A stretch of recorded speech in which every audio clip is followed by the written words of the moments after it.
Mr. Shoshani, good morning. Thank you for speaking to us. This is indeed a difficult time for your country. There has been a deadly wave of violence in the recent past. Now, this recent attack has taken place despite heightened security. What do you make of it? First of all, it's a very sad night. Last night was a very sad night, not far from Tel Aviv, in a small city called Bnei Brak. And it continues after a few nights with terrorist attacks all over Israel. And I would like to send my condolences to the families, even it's from India, and I get a lot of support from the Indian audience in the Twitter and all the social media about it. And first of all, I would like to send my condolences. You're absolutely right. To fight against terrorism, it's not an easy task. Sometimes you pay a price, but we are not going to give up, never. Like India, for many, many years, I think that we are suffering from terrorist and terror attacks. We paid price for it.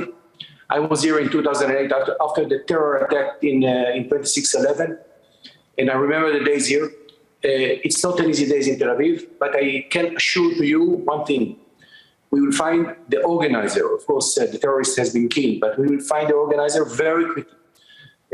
Because to fight against terrorism, we should do it without hesitation. Oh, yes, absolutely. The fight against terrorism is difficult, to say the least. And, in this particular case, we have been seeing these lone wolf kind of attacks. But the IS, of course, has claimed responsibility for this. Now, is the Islamic State's growing footprint in Israel, a grave concern? It's a good question right now. All the security forces, I spoke last night with one of them, to ask what is the result. It's a very minor, and I have to say something which is very good at this moment, optimistic, let's say, that most of the Arab population in Israel against this ISIS, against this organization, they denounce the attacks and they are fighting against them because they are their enemies. The purpose of killing people, cannot be accepted by all means, by all people. Doesn't matter who are they. But we know that we are going to face with the terrorists probably, I assume, for the next generations. Then we have to be strong and tough with everybody who are trying to kill civilians. Doesn't matter if they are the Israelis, I don't know, Israeli Arabs or Muslim or Christians. Will fight against terrorism with all means. Now, also, Mr. Shoshani, do you see a link to the increasing tensions in the West Bank after there were clashes, between the border police and local residents there, to these, what Naftali Bennett has called a murderous wave of Arab terrorism? One of our worries is that it gives inspiration to people in the West Bank to make another terror attacks. We almost opened the gates to bring people from the Palestinians from the West Bank into Israel, and the reaction was such a terror attacks. But it worries us the idea that actually people will get inspiration from such an attacks and try to duplicate it. That's the main task right now of the security forces in Israel. And I'm sure that they will do the utmost, first of all, to bring the situation, make it a little bit more relaxed. And of course, with a very high security tense and measures that will be taken very in the next days. Right, so you're saying there are going to be a large number of measures that will be put in. Now, this is the fifth such attack in a short span of time. Are there concerns that this could perhaps escalate further? Because that's what we've been hearing, that there is, a real fear that this could escalate further.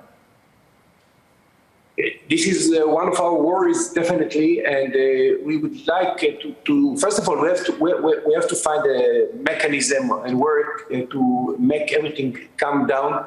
There is a lot of tension in Israel. I have to tell you, I have a family in Israel, and I spoke to them. People, a little bit worried. This is part of the terrorism. This is part of the fight against terrorism, and this is part of the terrorists themselves to make civilians worried. But like India, I think Israel, especially the people of India and the people of Israel, and of course the governments, We are tough people. We have to remember that. You know, it can break maybe souls of families last night, but you can not shaken the spirit and the heart of two people or two nations like Israel and India. Then you can kill people, but eventually, in the end of the day, it cannot break us. We are tough, and we will be tough, and we'll be very tough, and we'll punish the people who are trying to kill us, definitely. Now, Mr. Shoshani, this wave of violence, of course, is taking place as there is a historic reset of your ties with, with some Arab states. Now, do you see this as work of people who actually don't want peace? They don't want, to give peace a chance anywhere in the world. Exactly. These are the people who know. And what we saw a few days ago in the South Israel summit in the Negev, the desert, with Arab states from Egypt, from Morocco, from Bahrain, of course, American and the Israeli foreign minister. What we saw there, it was unbelievable, condemning in a full and clear voice against all terrorists, because I think that the surrounding neighborhoods understood that this is a risk to their countries. And of course, there are people who doesn't want it. They want to destroy, and they want to kill, and they want to break all this coalition. And we should be smart, we should be tough, and we need cooperation and support of everybody, including India, of this fighting against terrorism. Right, Mr. Shoshani, as you're pointing out, of course, there needs to be a robust response to terrorism of any kind and any form. Thank you very much for joining us on Republic TV this morning.